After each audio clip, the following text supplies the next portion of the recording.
This is the Trump Breaking News Network. Here's what's happening. NYT predicts Medicare reform fight in 2017, based on Democrats? By Ed Morrissey. How likely will a fight to restructure Medicare from its single-payer model to a premium support system take place in 2017? The New York Times' Robert Pear predicts a showdown between Paul Ryan and Nancy Pelosi almost as soon as the seats in the House of Representatives fill up after the new year, based on what House Republicans are supposedly promising. There's only one thing missing from Pear's report, however. Donald J. Trump once declared that campaigning for substantial changes to Medicare would be a political death wish. But with Election Day behind them, emboldened House Republicans say they will move forward on a years-old effort to shift Medicare away from its open-ended commitment to pay for medical services and toward a fixed government contribution for each beneficiary. The idea rarely came up during Mr. Trump's march toward the White House, but a battle over the future of Medicare could roil Washington during his first year in office, whether he wants it or not. Who are these emboldened House Republicans saying they'll prioritize Medicare reform in 2017 and fight Donald Trump to get it? It's difficult to say, because Pear doesn't quote a single one in his report. Pear does manage to find quotes from Democrats begging for such a fight, such as Joe Donnelly in the Senate and Pelosi in the House. Pear also quotes a consultant opposed to the House GOP proposal, a health lawyer from an advocacy group, and two seniors who are terrified and scared to death of Republicans.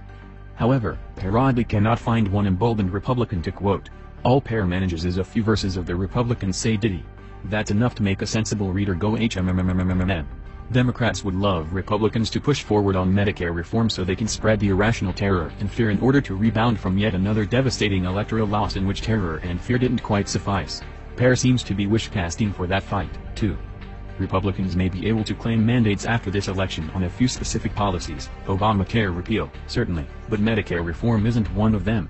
They don't have the numbers in the Senate, and they don't have a president willing to take it on. They had a better hand in 2005 with a smaller reform of Social Security, and still blew their political capital on a failure. Instead, as I predict in my column for the Fiscal Times, get ready for some kicking over the next 2 years, at least. A decade ago, conservatives had built a good public case for entitlement reform and had a president who wanted to accomplish it. In 2017, however, they will have a president who openly dismissed talk of restructuring entitlement programs, insisting that he can make it work by putting his superior business acumen to work on it. The populists who lifted Trump to the White House have little taste for revamping Medicare or Social Security.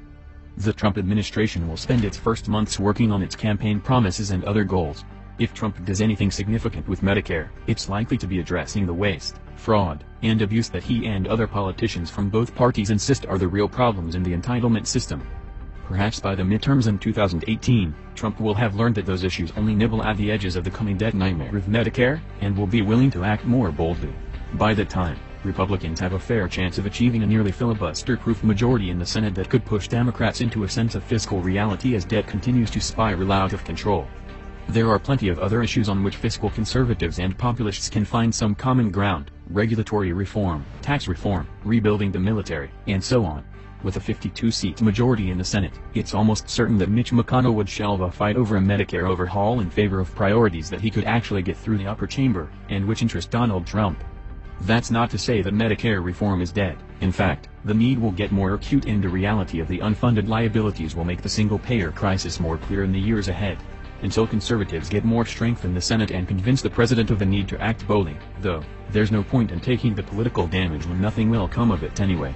If they're smart, House conservatives will play for time and try to use larger Republican majorities and 2 more years of failed waste, fraud, abuse abatement to make the final sale. This has been the Trump Breaking News Network. Please subscribe and share to stay up to date on the latest news about our president. Be informed.